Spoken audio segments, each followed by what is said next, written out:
Good morning children. जैसा कि आप जानते हैं हम गिरिधर नागर यह कविता देख रहे हैं जिसके कवि है संत मीराबाई जी। तो उसी अधूरी कविता को आज हम पूरा करेंगे। देखिए मीराबाई क्या कहते हैं कि हरि बिन कुन गति मेरी, हरि बिन कुन गति मेरी, तुम मेरे प्रतिपाल कहिए मैं रावरी चेरी। अब यहाँ पर मीराबाई कहती है कि हे हरि, हे गिरधर, आपके बिना मेरा है ही कौन, अर्थात आपके सिवा मेरा कोई ठिकाना ही नहीं है, मेरा कोई रहने का स्थान ही नहीं है। अब एक आप ही हो जो मेरे प्रतिपाल हो, मेरा पालन करने वाले हो, और एक मैं हूँ आपकी दासी, मैं रावरी चेरी, यानी मैं ही हूँ आपकी दासी। आदि अंत निज नाव तेरो हिमाए फेरी, आदि अंत निज नाव तेरो हिमाए फेरी, बेर बेर पुकार कहूँ प्रभु आरती है तेरी। अब मीराबाई यहाँ पर कहते हैं कि रात दिन हे प्रभु, हर समय मैं आपका ही नाम लेती रहती हूँ, आपका ही नाम स्मरण करती हूँ, मैं बार बार आपके ही नाम को पुकारती रहती हूँ। अब इसके पीछे कारण भी है, क्योंकि मुझे आपसे मिलना है, आपके दर्शन की मुझे तीव्र इच्छा है। अब इसी दर्शन को पाने के लिए मैं बार बार आपका नाम लेती रहती हूँ, आपको पुकारती रहती हूँ। अब यो संसार विकार सागर बीच में घेरी, यो संसार विकार सागर बीच में घेरी, नाव फाटी प्रभु पाल बांधो पुड़त है मेरी। अब यहाँ पर देखिए कि ये जो संसार है, अब ये विभिन्न प्रकार के दोषों से भरा हुआ है। संसार सागर है। अब इस संसार सागर में, इस सागर ने मीराबाई को चारों तरफ से घेर लिया है। अब इस संसार रूपी में सागर में, ये जो संसार सागर है, इस संसार सागर में मीराबाई की नाव टूट गई है। अब वो प्रभु से प्रार्थना कर रही हैं, कृष्ण से प्रार्थना कर रही हैं कि हे प्रभु, आप जल्दी से जल्दी इस नाव का पाल बांधिए, वरना मेरी जो यह नाव है ये इस संसार सागर में डूब जाएगी। अब वो कृष्ण से प्रार्थना करती है कि आपकी यह जो विरहनी है, बिरहनी पिव की बाट जोवे राखल्यो नेरी, दासी मीरा राम रटत है मैं शरण हूँ तेरी। यहाँ पर मीराबाई कहती है कि आपकी ये जो दासी है, आपके विरह को सहने वाली ये जो विरहनी है, ये निरंतर आपकी राह देखती रहती है। आपकी यह दासी मीराबाई सदा आपके नाम का स्मरण करती है, सदा आपके नाम को रटती रहती है, और इसीलिए ये आपकी शरण में आई है। आगे के पद में मीराबाई कहते हैं, फागुन के दिन 4 होरी खेल मना रे, फागुन के दिन 4 होरी खेल मना रे, बिन करताल पखावज बाजे अनहद की झनकार रे। अब यहाँ पर मीराबाई अपने मन को समझाते हुए कहते हैं कि हे मेरे मन, फागुन मास जो होता है, फागुन का जो महीना होता है, इस महीने में होली खेलने का जो समय होता है, जो वक्त होता है, वो बहुत ही कम होता है। और इसीलिए मीराबाई अपने मन को समझाती है कि इस इतने से छोटे से वक्त में, समय में तू जी भर कर होली खेल ले। अब ये मानव जीवन है जो अस्थाई है, आज है तो कल नहीं है। इसलिए मीराबाई कहती है कि आज तुम उस भगवान की पूर्ण रूप से भक्ति कर लो, उसे पूर्ण रूप से प्रेम कर लो। बिन सुर राग 36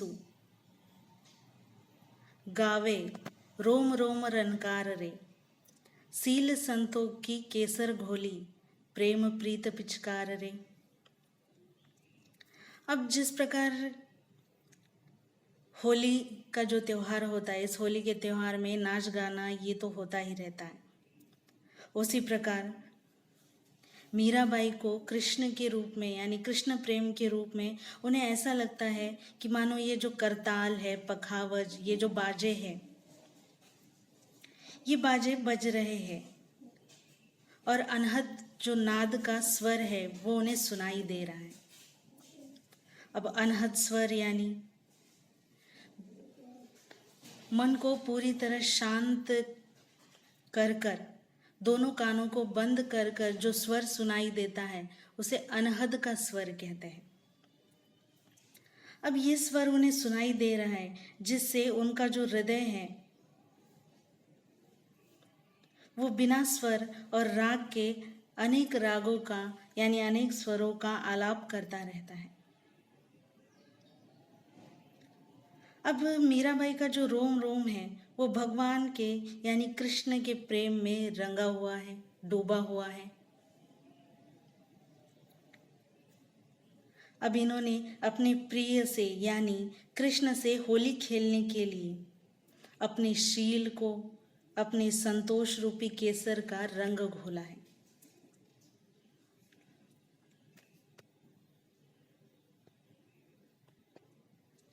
अब मीराबाई ने ठान लिया है कि वो कृष्ण के साथ होली खेल कर ही रहेगी। और उन्होंने यहाँ पर यह भी बताया है कि कृष्ण प्रेम ही होली खेलने की उनकी पिचकारी है। उड़त गुलाल लाल भयो अंबर, बरसत रंग अपार रे, घट के पट सब खोल दिए है, लोक लाज सब डार रे, मीरा के प्रभु गिरधर नागर, चरण कवल बलिहार रे।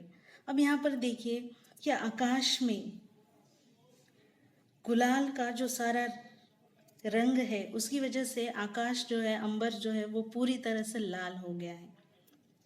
अब मीराबाई ने होली खेलने की ठान ली है, इसीलिए उन्हें अब लोक लाज की कोई परवाह नहीं। अब इसलिए उन्होंने अपने हृदय के दरवाजे खोल दिए हैं, घट के पट सब खोल दिए हैं।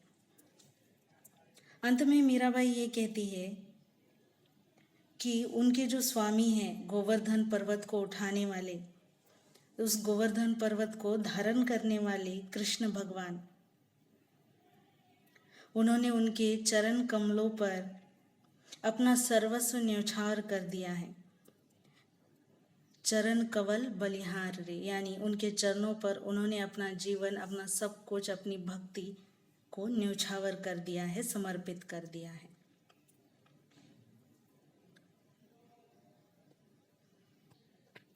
अब यहाँ पर कठिन शब्दों की बात करें तो कुन यानी कहाँ होता है, गति यानी आश्रय, रहने के लिए स्थान, प्रतिपाल यानी पालन करने वाले, रावरी यानी आपकी, चेरी यानी दासी, आदि अंत, दिवस रात या रात दिन, बेर बेर यानी बार बार, आरती यानी यहाँ पर तीव्र इच्छा, विकार यानी विकार, अलग अलग दोष, बिरहनी यानी विरह सहन करने वाली, बाट यानी रास्ता,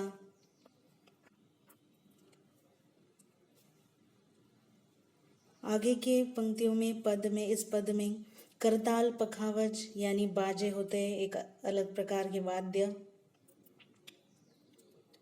उसी के साथ घट यानी हृदय, पट यानी दरवाज़ा, कवल यानी